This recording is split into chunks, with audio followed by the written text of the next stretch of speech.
Hey everyone, how's it going? Welcome back to the channel. Dylan here. We have a major bombshell today from Charlie Kirk, the founder and the head of Turning Point USA. He put on a spectacular event, America Fest, where Donald J. Trump and many others attended, including Donald Trump Jr. and just some other awesome, amazing people.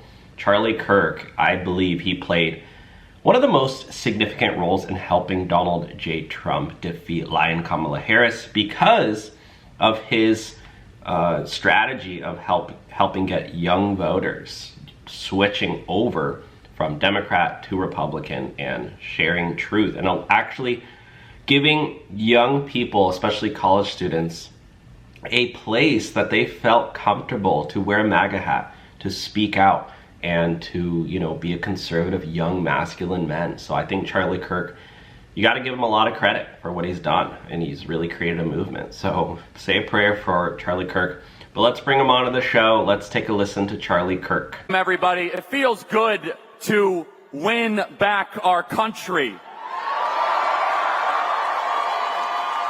I'll tell you, this has been a difficult and challenging year in so many different ways. And we have to think back to where we were, as the video said, in January of 2021. January 7th of 2021. They said the MAGA movement was dead.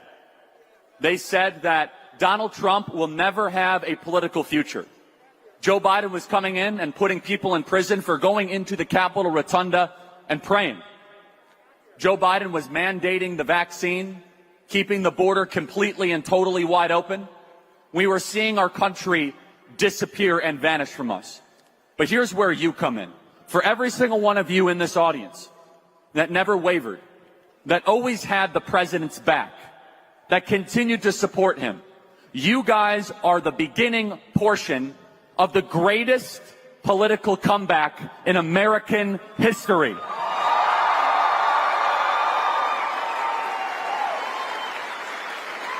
Look at what we are up against, because it defies any sort of human reason. From the lawfare, they try to put Donald Trump in prison for 700 years.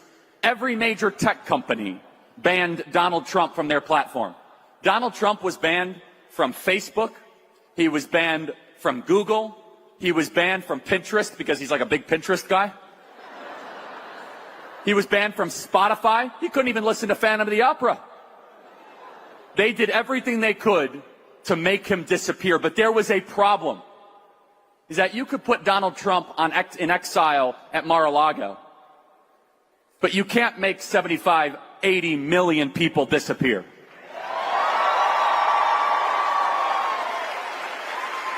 Is that they can make him as if, okay, we're going to try to solve this problem, but what are you going to do with the people of this country? And that's where all of you that continue to do the work, you entered. We entered front stage, and it was difficult. We were told that this was never going to happen, that the Democrat Party was immovable. For all of you on campuses that continue to fight for conservative causes, that were graded differently, kicked out of class, that were smeared, that were slandered, it was as if there was no immediate hope. But you guys had faith. And faith not just that we could take back our country. And if we are honest with ourselves, we cannot take credit for what happened on November 5th. The person, or more importantly, who deserves credit is God Almighty for saving this country and giving us 4 years of Donald Trump.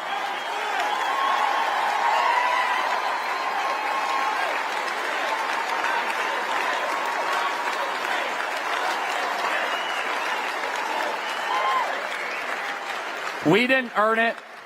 We worked out of obedience, but we were inches away from a civil war. And Donald Trump just so happened to turn his head at a specific time to look at a PowerPoint. I mean, I've been to a lot of MAGA rallies. How many MAGA rallies does he do a PowerPoint presentation? And he just happened to turn his head at that specific moment, and that bullet whizzed by and grazed his ear. And by the grace of God that we did not earn and we did not deserve, his life was spared on July 13th in Butler, Pennsylvania. He had every reason to play it safe after that. He had every reason to just kind of take it easy. He had every reason not to continue to campaign, to say that I'm just going to kind of hope for the best. He did more events. He said, I'm going to go do outdoor events. Forget it. We're not going to let the bad guys win. And you could tell who a person is in a moment of crisis. You see, our leaders talk a big game, but anytime they actually feel the pressure, they fold. And we saw who Donald Trump actually is in that moment.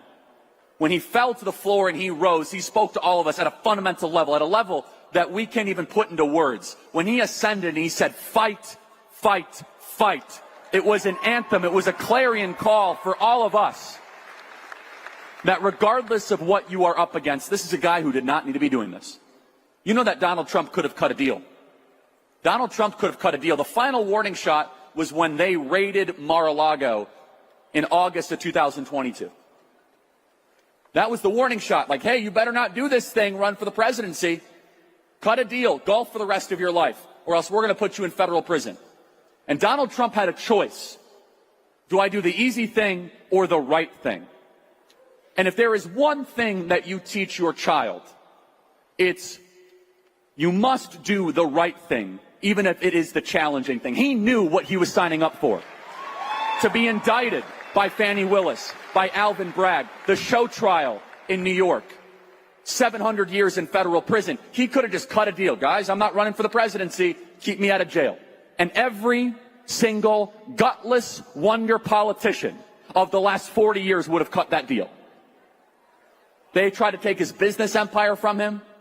They did everything they could to cut him off. But there's something that drives this man that is different. And it's why all of you are here. It is a love of the beautiful things. It's a love of our home. A place that we inherited that we were sick and tired of seeing abused. To see our taxpayer dollars being sent to Ukraine while our southern border remains wide open. Donald Trump loved his nation so much so that he put all of his business empire on the line so that he would go and take a bullet for you to save America for your kids and grandkids. And more than that, I want you to understand the cultural reversal that we all lived through, because it was repeated. Now, I'm going to ask somebody, can somebody throw me your MAGA hat here for a sec? Who wants to get? There we go. Okay, 90 volunteers. Thank you, guys. Look at this. Who remembers back in 2016? If you wore this hat on the streets of New York, it was open hunting season. If you wore this in 2021, they would come after you.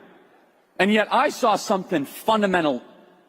It's fundamentally different and something change. And it goes to show that the good guys can win if we push hard enough. It goes to show that we can turn the symbols where they are trying to ostracize us into symbols of victory. When I went to college campuses this last cycle, we ordered a couple hundred MAGA hats. All of a sudden, all the kids wanted them. We started passing them out. I said, okay, we'll do a couple thousand. I go to the University of Georgia. I'm handing out 5,000 of these things. This MAGA hat that all of you guys own went from a symbol of those people are terrible Nazis to the coolest, most desirable thing that one can wear in American politics. And that didn't happen overnight. Whose MAGA hat is this? There you go.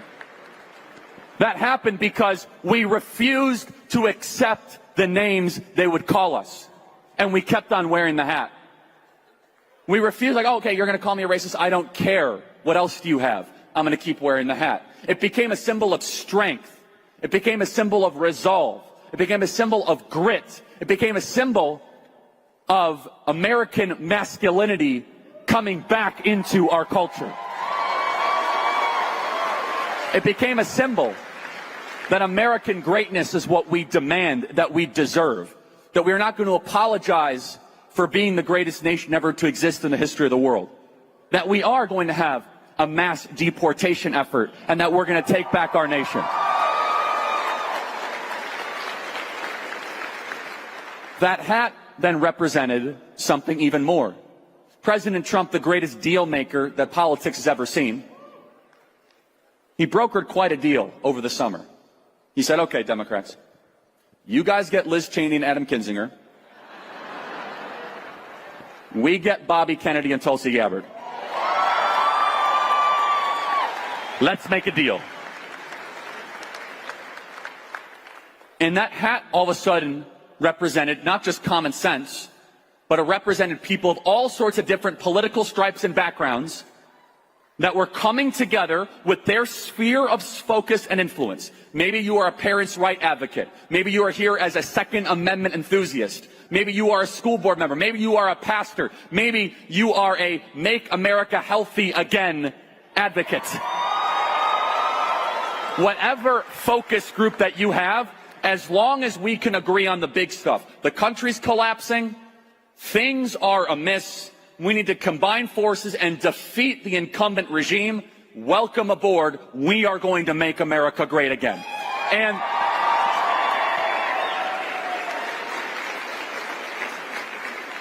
And what we witnessed on November the 5th, being this great comeback story, was also the result of the hard work that all of you guys did in the grassroots.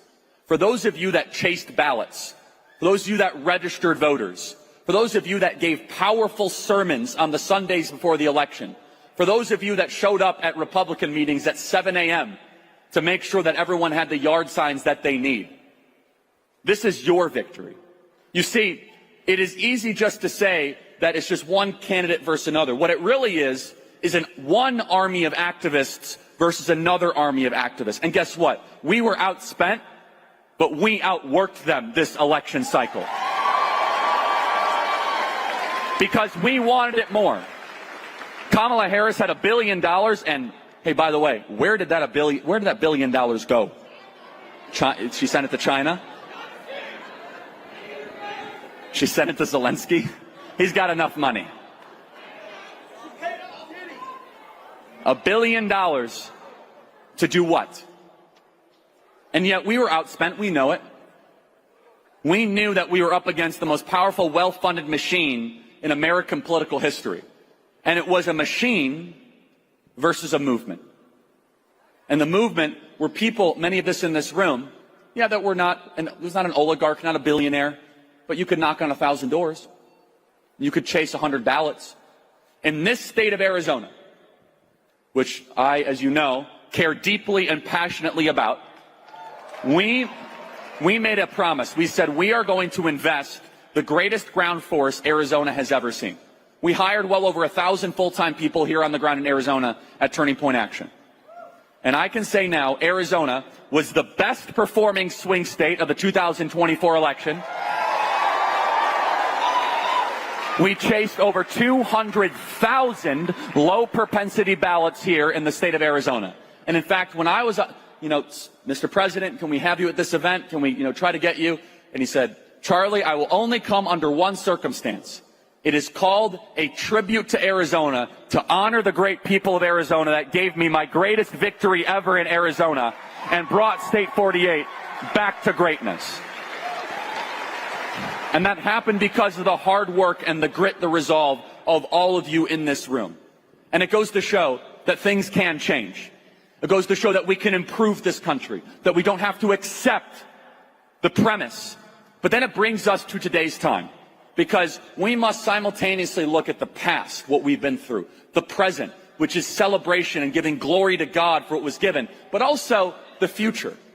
Because if we let our guard down and act as if that everything is fine, the transformation of the Republican Party is not yet complete. You see, for those of you that follow me on social media, you know that I've been very outspoken the last week saying the following. Very simple. It's not radical. It's not revolutionary. I think it's reasonable, which is this. If you are a Republican from a deep red state and you voted for Joe Biden's nominees and you're giving Donald Trump a hard time about his nominees, we will primary you and remove you from office immediately.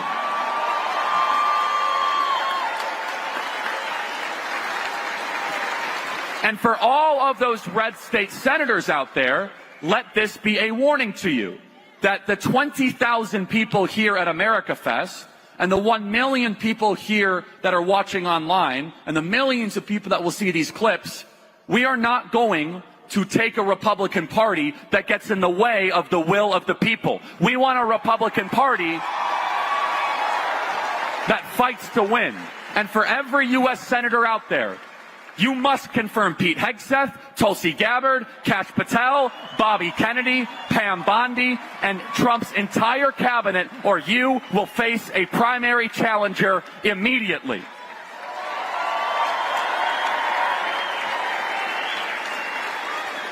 Because we want a Republican Party that is as conservative as its voters.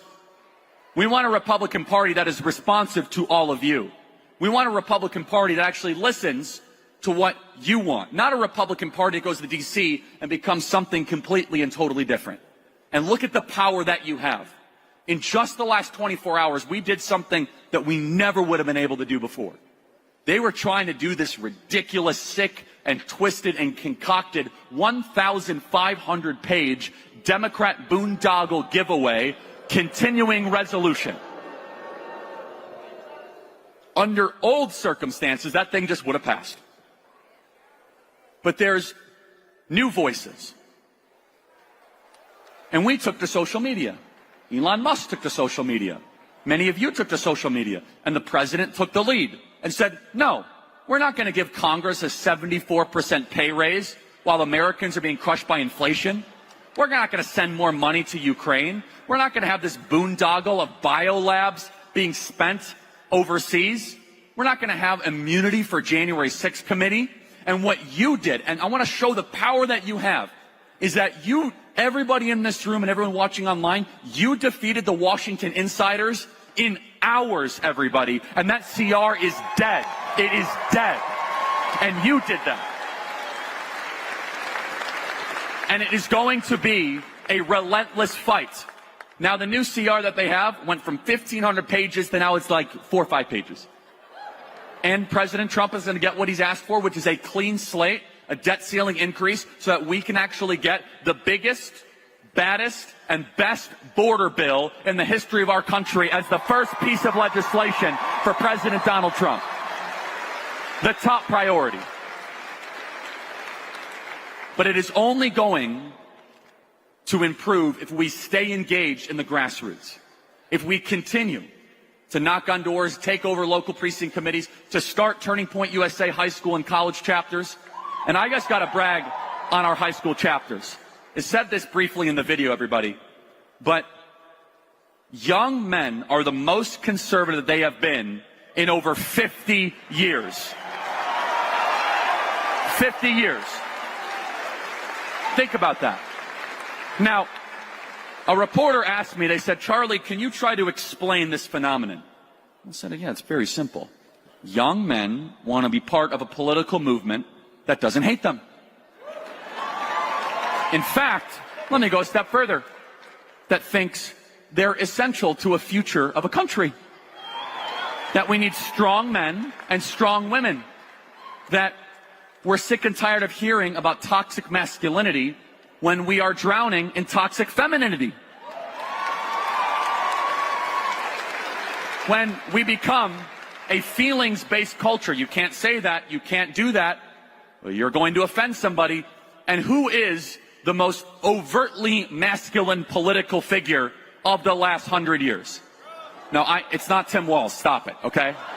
That's not true. Yeah, no. Of course, it's the man who would never apologize for America, that stands proudly for our tradition and our history, that doesn't care about what sensibilities he offends, that calls Justin Trudeau governor, the guy that just said... And in many ways, this was an election that was more about culture than it was about politics. That it was about who are we as a people? What are we doing to the next generation? You see, they wanted us to be quiet and afraid and silent and subservient. They wanted us to cower into our corner. But the conservative movement has changed fundamentally. I hope you guys understand this. And we can't lose it. We must lean into it. We call the shots, not the media, not the oligarchs, not Washington, D.C. And our asks are so simple. The media likes to say, oh, there's radical, they're revolutionaries. Here's our ask. We want a border. We want our kids to learn reading, writing, arithmetic. We want our founding documents to matter much more than federal registry and bureaucracies. We believe the Constitution is the law of the land. We believe in 3 branches, not 4. We also believe, I know this is so radical for them to understand, that when you appropriate money, American citizens are first, not Ukrainians. Wow, like what a concept. And you add all of that together, they are the radicals, and they have been the radicals for quite some time. And the final point I'll make is this, is the remarkable power and potency of the truth tellers in this room. You see, we have grown up in a time where we say, the media is the worst, the media is this, and in fact, President Trump said that at his first ever MAGA rally. Do you know where his first ever MAGA rally was? In this building. This building was the first ever MAGA rally. Did you know that? And the only feedback I have for President Trump is he says the media is this, the media is that. Guys, we are the media now, not them. Their power is fading and waning. No one reads their stuff. Their subscriptions are going down. Like CNN has less views than Hallmark movie reruns, which again, it's Christmas. So a lot of people watch Hallmark during Christmas. Anyway, that's a separate issue. Or is it Lifetime? I don't know. I get them both confused. Whatever. And they are increasingly irrelevant. And what is relevant is the democratization and the decentralization. And I said it when it happened. When Elon Musk bought Twitter, I believe it was the most important singular purchase since the Louisiana Purchase for this country. I truly believe that. And look at the cause set in motion that happened since Elon Musk bought Twitter. It gave us the ability to speak our mind. Think about all the things that would have just happened without our ability to challenge it. And we joke around. I do not think that we would have been able to expose the American people to how Joe Biden was brain damaged if it wasn't for Twitter or X, because the media wasn't doing their job. By the way, the media should all immediately lose their government-issued licenses day one for the malpractice they did for covering for Joe Biden's senility. We are in the driver's seat, and that comes with a lot of obligation. We are the cultural force. We are ascendant. The bad guys are scattered, confused, and afraid, and they will be back. And the posture should not be one that, oh, we won and that we're the greatest and that we're indestructible. No, it's the opposite. It should be one of humility, that we are actually in charge.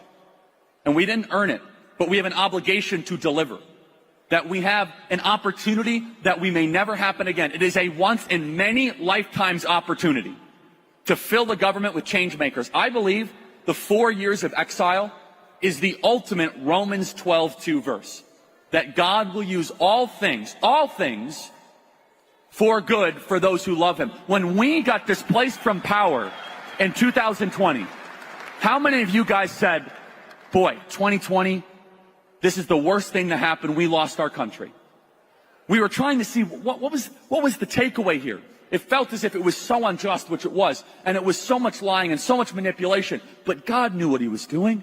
What he was doing is he was putting our movement in a temporary state of exile where we could become stronger, we could become better, where we could separate the frauds from the real people. We could see who people really were, where we could expand our ranks. We had to desire it more when our back was against the wall. If we would have won in 2020, the second term, I don't know if it would have been that great. It would have just kind of been a little bit of COVID. Okay, that's fine. And the second term is almost never as good as the first. And now we almost get 2 first terms. And the second one, we have a team that is ready to change the world and bring America back to greatness. I will close with this. Soak in this conference, everybody. This is the first major Turning Point conference where we can just celebrate what has been done. But also, we've got to keep our eyes on these students. They're going to go nuts these next couple days, I tell you. But also, go start a Turning Point USA college chapter. Go start a Turning Point USA high school chapter. Go start a Turning Point USA 5C school. Go find out how your church can get involved. Sign up and become an activist. America Fest is the starting point for us to take America to greater heights in 2025. Remember how lost we felt a year ago. Remember how directionalist we felt. And instead of saying, we've won everything, I could take it easy, instead is that God gave us a reprieve so that we can reload, that we can lean in, and that we can make the conservative movement stronger than ever before. And that's the resources you're going to see in the exhibit hall. There will be people here that could change your life, future jobs, future friends, maybe even future spouses. You never know. You hear that a lot. But have that posture of activism and action. We have a slate of speakers that is the greatest in the entire country. I mean, this is unbelievable what we have here. It's going to be 4 days of energy and enthusiasm. And you guys help make it possible. This is the greatest country ever to exist in the history of the world. And I can say, wow, there was a debate. Is God done with this country? And now I can say confidently, no. God is not done with America, and our best days are ahead. God bless you guys. Thank you so much. Wow, what an incredible speech today from Charlie Kirk, the founder of Turning Point USA. This guy is a really awesome guy, and he's super young too. He's only 30 years young, all right? And he's doing a great job, better than most older politicians have ever done in their whole life. So big ups to Charlie Kirk, major bombshell today. Let me know your thoughts on this one down below, guys.